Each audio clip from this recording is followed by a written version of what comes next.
Gérer l'hétérogénéité de la classe. Pourquoi la classe inversée peut-elle répondre à ces problématiques en tenant compte des particularités des élèves? Tout d'abord, ce que n'est pas la classe inversée, effaçons des faux a priori.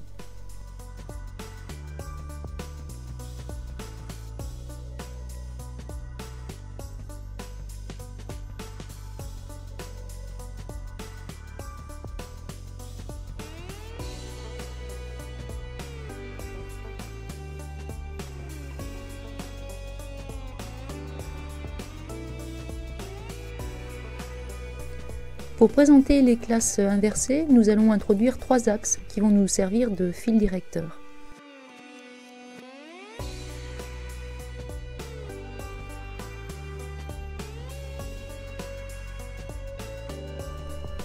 Quels sont les enjeux des classes inversées sur le plan des apprentissages? Le premier point est d'enrôler l'élève en amont des activités qui se déroulent en classe, de façon à jouer sur leur attention et leur motivation, en créant, si possible, une attente, en induisant un questionnement. Le deuxième point porte sur les activités, nous y reviendrons plus loin. Le troisième point consiste à enrôler à nouveau les élèves et à les rendre acteurs de production de différentes natures.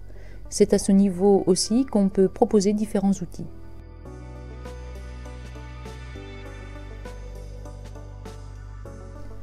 Le travail de groupe est un axe essentiel des classes inversées.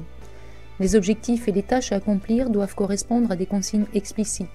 Ces objectifs peuvent être reproductibles dans d'autres domaines, par conséquent, il peut y avoir transfert de compétences. 4 objectifs à définir lors des situations d'apprentissage.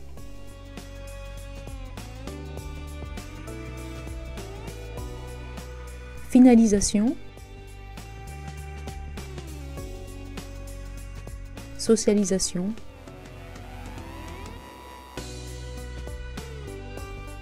monitorat,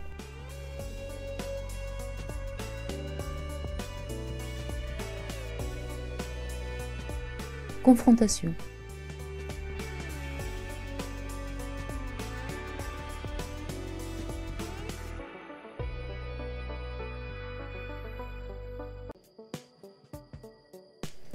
La capsule de cours, un classique de la classe inversée.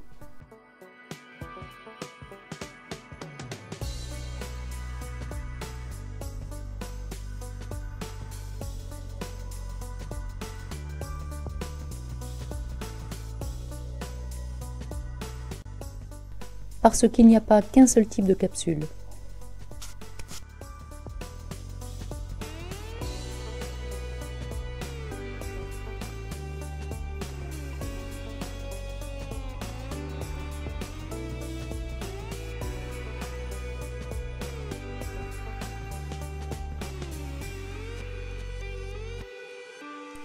L'organisation de l'espace classe, des possibilités variées.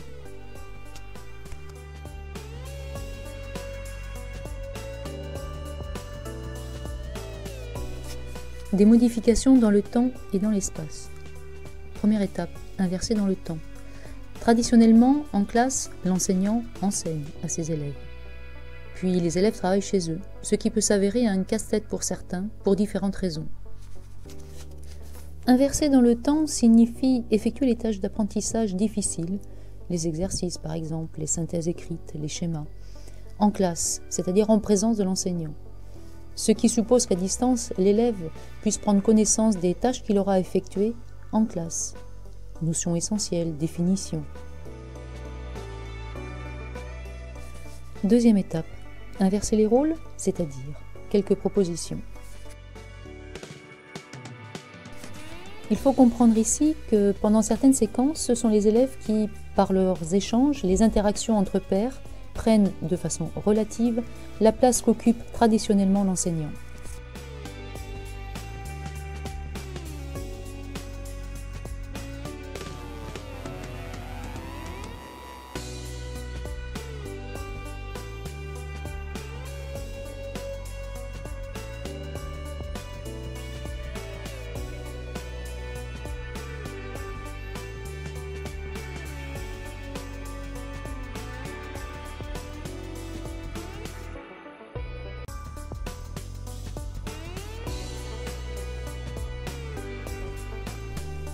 quand se pose la question de l'évaluation.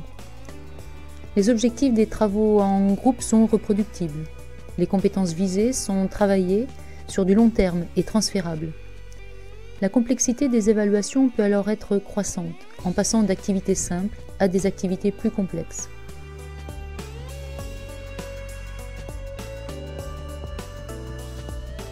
L'automatisation de procédures faisant appel à des ressources cognitives faciles qu'il faut expliciter aux élèves pour leur donner du sens.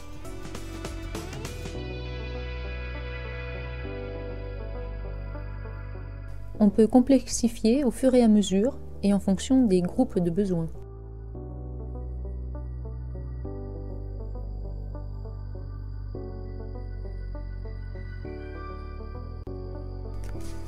La complexification des activités doit aussi permettre de réactiver, par effet feedback, les procédures d'apprentissage les plus simples.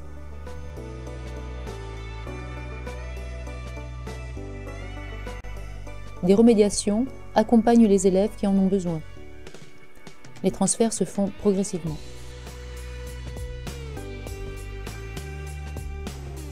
Quelles que soient les stratégies adoptées par l'enseignant, différentes variables non négligeables entrent en jeu.